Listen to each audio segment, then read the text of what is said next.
is a kind of composite culture which South Asia has.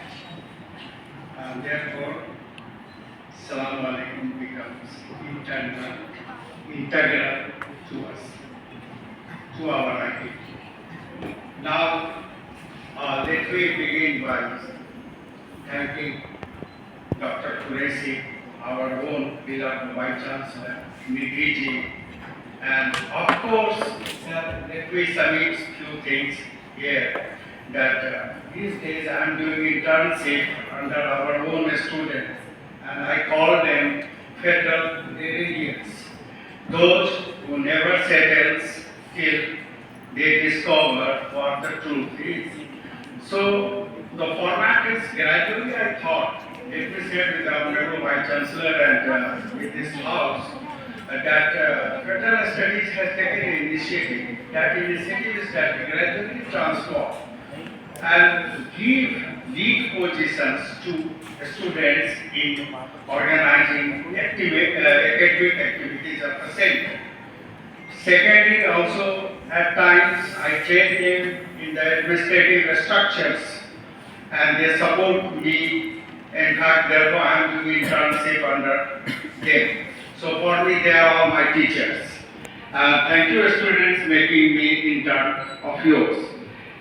Now, coming to the format, we thought that, in fact, long back in 2023, I had been to USA, and there was a huge debate, and almost the world's all famous personalities were there on democratic backsliding. From that day, I was thinking to initiate something not backsliding, at least to understand what democracy is.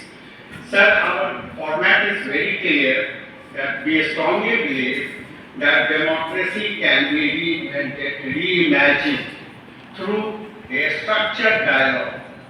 And being Canadians, let me submit also that we have a different protocol. That the protocol is very simple, sir.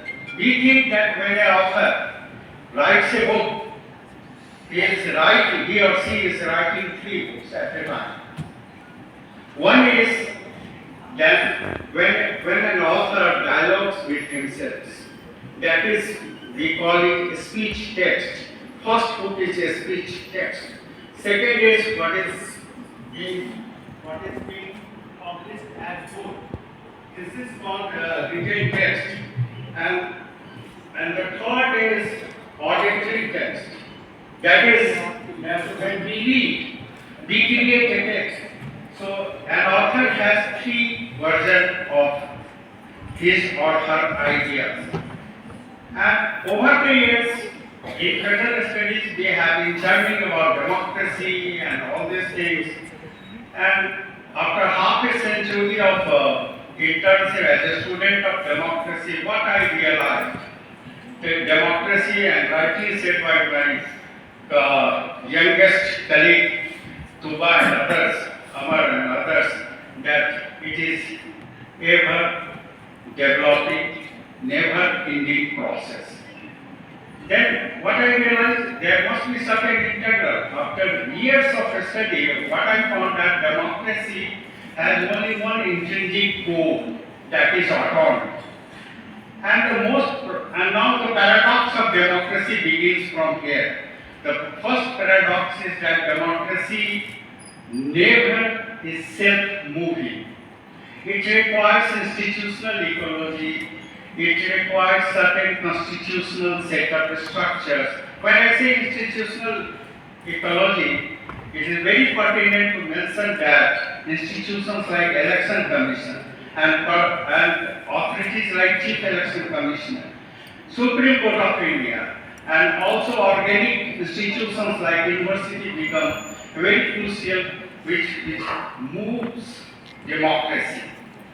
And the third paradox of democracy is that it is self-negative. Word, self-negative. What is self-negative? That democracy does not know whom I am electing. So it has a tendency to elect an autocrat also. It has a tendency to elect Hitler also. And then democracy retreats. That is fourth paradox of resurrection. Democracy resurrects. Democracy never died. Never died. Temporarily, it may look like a shutdown, but there is nothing like shutdown. Democracy never dies, and resurrection is a having long gestation period. It may take many forms, from JG of Nepal to something else, from JP movement to anything else. So these platforms are in Center for Federal and also in this university. Let me say that I attended many of the functions organized by the university, and we believe in dialectics, in dialogue, and dialogue must go on, democracy must go on, and my purpose as a head is that let me convert my students into vanguard of democracy, vanguard of humanity, and vanguard of this great nation, India. Thank you very much.